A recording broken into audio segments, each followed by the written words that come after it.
Hey folks, thank y'all for watching Fishing Lake Country, subscribing. Hey, in today's video, we'll do something a little different. We're going to use a 10-foot rod, 10-foot pole, okay? And we're going to see if we can catch some crappie on it that are out from a distance and close to the boat. Come along, show you what I'm talking about and how I'm doing this, okay? Hope y'all enjoy it. Alright guys, we got another routine going here. We done figured out something else that's going to work in this stained water. Y'all see I got a 10-foot rod.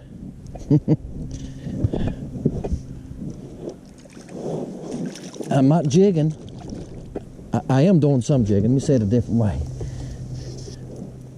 Come here, man. First thing you're going to think is, well, Dennis, you're just vertical jigging. I'm not vertical jigging. This fish was 15 foot out. So what I'm doing is underhand pitching it. He's about 10 inches. Maybe he's probably bigger than 10. He's probably 10 and a half. He might even be 10 and 5/8. I'm tell you what, that little short shank hook now, it gets them. Gamagazzo hook. I'm gonna give me a little more slack line. You know, if Dennis would give yourself some slack line, say, Dennis, quit doing that. You ever fuss at yourself? Sometimes you gotta correct yourself, don't you? Say, me, quit doing that.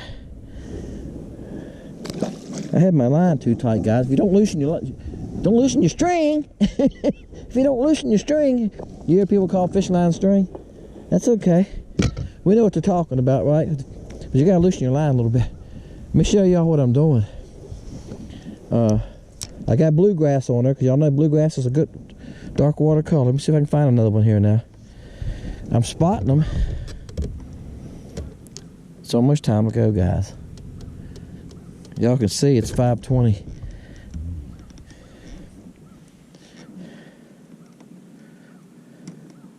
And I'm telling you what, the shallower they are, the better. If they're up in the water column, say 5, 6, 8 foot like these right here. See those? They're 8 foot deep. That's what I'm doing, spotting them like that. That's by how we deep one. Now, they're 20 foot out. I'm swinging it out there 20 foot. And then I'm reeling it past them.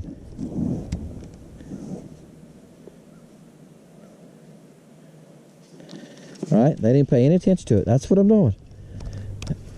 Now, being this jig is 1/8 ounce, it moves fast. So if they want it, when it's coming by them, I mean, I'm reeling it by them. When they want it, they gotta get it. They don't have a whole lot of time to check it out.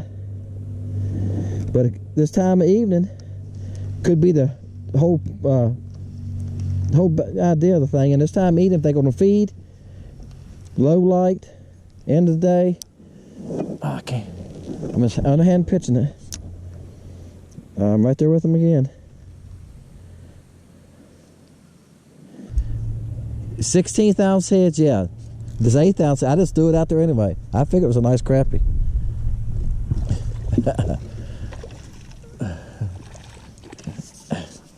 Here's the hardest part of this 10-foot rod. Guys, I was done fishing for the day. I'm just playing around. And I wanted to play with this 10-foot rod a little bit. So, this 10-foot jigging rod. So I just stuck a, look at that. He's 12 inches. That's a nice crappie. He's bigger than I thought he was going to be. Alright. I'll tell you one thing. You get that hook in them. Wow. I got it. You almost got to get a pair of pliers to get that turn. Well, that's a nice one.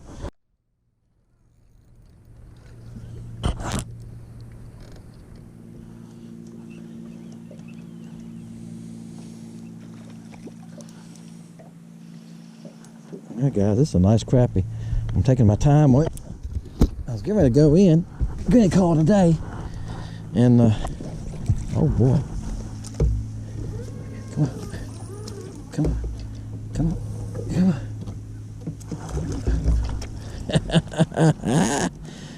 I was going to call it a day. I thought, I'm going to try one more spot. And there's a bunch of small crappie here. And this big one comes swimming out with the small ones. Look at that. Woo-hoo-hoo. Now I didn't catch him on a jig, on that jig I've been using. I caught him on bluegrass, but I caught him on that 1/8 ounce small shank Gambagazzo hook I was telling y'all about. This man Gambagazzo. Look at the eggs in that thing, guys. Can y'all see the eggs in that thing? That really. Alright. Alright, comes in the one end, guys, right in the 30 foot. Let's try him. I'm going to throw what I think is 30 foot. A little short.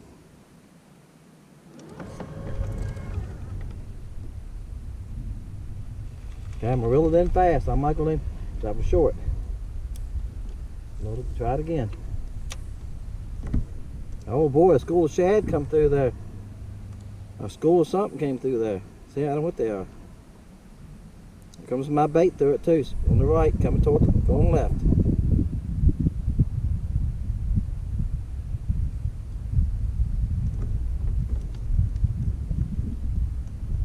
Where'd the crappie go after all that? These are like big shad right there or something. Or a small crappie, right? There's my bait.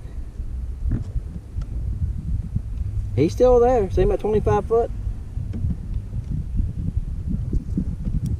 Guys, I'd show y'all all this. I would load all this, but the video would be so long nobody'd watch it. That's why I put just little shots in there sometimes. Here it comes back down at him.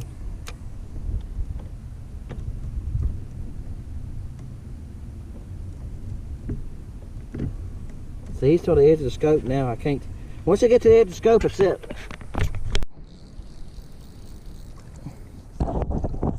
Alright, guys. Doing the old long pole today. I don't know what I'm going to call this technique. I ran out of time the other evening, guys.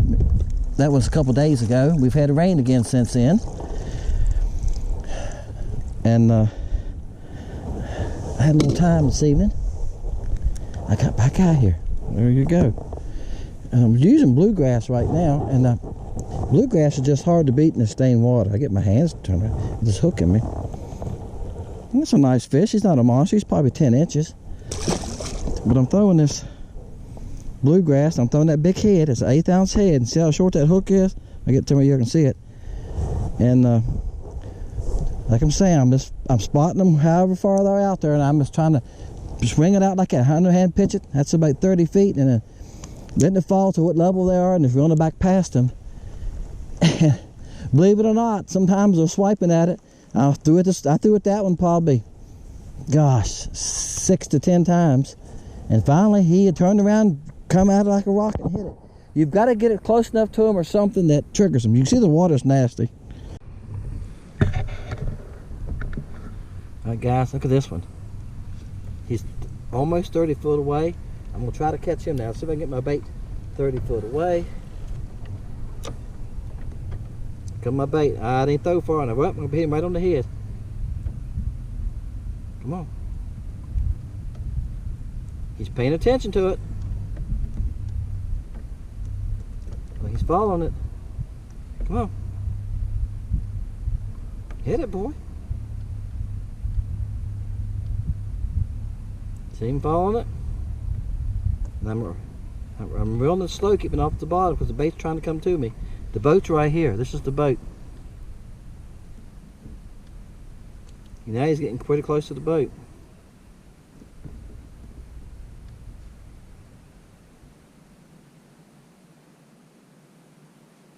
Alright. I don't think he's going to take it. Now I'm going to bring it up in the water column a little further. Here's my bait set. See, he's on the bottom there somewhere. I done lost him. I see a lot of them will do that. A lot of them will follow me. Comes 2 more in. A lot of them will follow me, but they will not take it sometimes. You don't catch them all.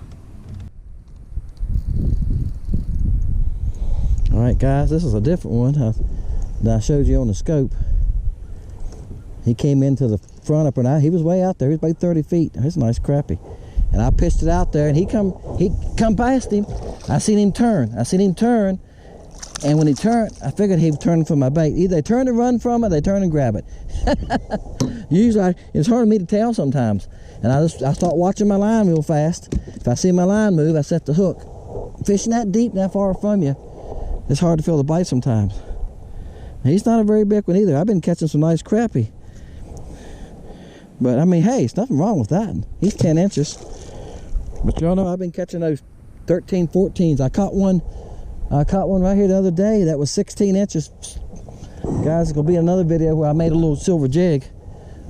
Y'all have to check it out. It's full of eggs. Full of eggs. But guys, if y'all haven't watched my other videos, check them out. You see I got a camera here. I'm trying to get some scope shots for you. The LiveScope is very interesting to watch. It can help you. You can learn a lot about crappie behavior. Like right now, they're just roaming. That's all they're doing. Like I said, I'm taking the scope. This is my scope handle, so I adjust it. I'm adjusting it around till I find them. Okay, and I showed this in the other part of the video. Then I'm just guessing my distance.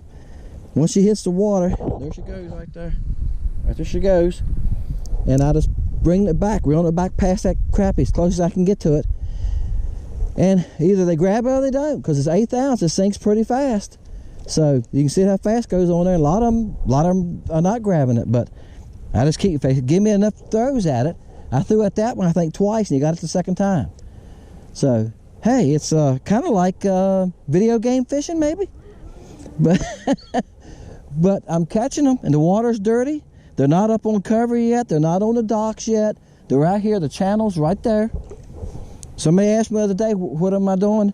And I'll try to help you as much as I can. The channel's right there. It's 25 foot right there. And see, this is a big cove right off the channel. And that's what I'm doing. I'm stopping on these coves. Now, you're going to recognize I fished this before. I have fished down in there. I have been fishing for like this. It's about a mile stretch here. I've been fishing, catching crappie. And they're all over it. They're on all of it. Right here is a good place because I'm out of the wind. Y'all can see the little chop on the water. These trees behind me are stopping the wind. So that's why I'm right here today. I'm getting to where I can fish out of the wind. I'm going to go back on him again. Right there they are, under 35. Let's see if I can get back on them again now. All right, here I go. I'm going to try it again. 35 feet. Should be about right there. Should be just a touch behind them. Right on top of them. Right between them. Right between them. All right, now I'm going to stop it. Right here. He moved out of the way of it, didn't he? See, he moved. He said, I don't want anything to do with it. All right, this one was about 35 feet out there. I threw him 6 times, I think it was, before he hit it. And I kept coming by him. He stopped. If they stop and hold still like that and give me a chance to keep throwing at him, sometimes I can get him to hit me. I'm using bluegrass too, guys. Bluegrass just seems to be a great color in this stained water. I've done a video on the bluegrass, so check it out. On stained water crappie fishing, and have still stained water. I think we're going to have stained water. They're still calling for rain tomorrow again. I thought this was a decent one. I could see him out there. He was just holding still. Oh, it's a nice one. Real nice one. Thank you, baby. What a nice one. Thank you, Jesus, for that nice fish. All right, look at that one. Get the lid head out of it. Look at that one, guys. Isn't that a nice one? Look at the big old fat tail on him. Look at his tail. His tail's big as my hand. Great day, what a crappie. What a crappie. It's that little hook. That bluegrass that's just a good color in the stained water. You got the chartreuse, you got the blue. Look here. All right. A little black spot on his back. All right, guys. I'm gonna take a picture of him with my phone and I'm gonna release him as fast as I can. All right, guys, I measured him too. He's 14 3/4. Bam. Gone. Hey, folks. We all think I caught some fish, didn't it? I call this long pole fishing. I don't know what to call it.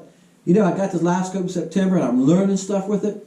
I could see the fish out there. They wasn't close enough to jig. So I thought, what the heck?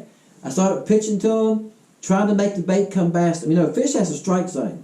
And right now in the stained water, that strike zone is small. Sometimes it's bigger. Sometimes they're moved to hit a bait. With me? All right? Right now, they're not moving much. In fact, sometimes they run from the bait. All right? And I'll try to show you all these kind of shots in the LiveScope shots. fish running from the bait, or I could bring it by a fish, they just turn around and swim off the other way slowly, like, get that away from me. Okay, so that's why I'm trying to show so many shots with you. But the bluegrass is what I still doing good. It's probably one of the best colors. That and the screamer for stained water. Okay, this is that little head. This is 1/8 ounce, but look how little the hook is. I got a jig laying here. This is another 1/8 ounce bait. Let me see if I can hold it where y'all can see it. See the different length in the hook? See, it's a lot shorter, isn't it? Alright? And I bought these as Gamakatsus, and they're high. They're like 4 or 5 in a pack, and they're $5. But they got a good hook. I mean, a good hook, guys. And I bought them because it's 1/8 ounce, and I wanted a short hook, and I wanted a short body. I didn't want a grabby old hook coming out back here, right? It gives the bait more action. And if the hook comes back here, you lose some of that tail action. And so it worked fine. Again, like I said, I was just pitching out to them, letting it fall as close as I could, and working the bait back so I could come right through them. Now, I had it on green. I had the fish find on green. So if this was a green blob, it was a fish, I'd bring the jig back, and I want that jig to disappear in that green. Because it was green coming too, right? I wanted it to disappear, so. And that's when I got bit. Sometimes it'd come past them, and I'd see the jig over here, and I'd see the fish turn around and grab it. Alright? It had to be that close to them. The strike zone was very small. You got stained water. Multiple casts. Multiple casts. Sometimes 6, 8, 10 times. Sometimes 2 or 3 times, like I said, they would run. But look, I caught crappie. Had fun. That's what it's all about, guys. And I'm sharing it with y'all. Something else I was doing. Somebody's going to comment, I've done this before, and that's great. And I'm sure people have.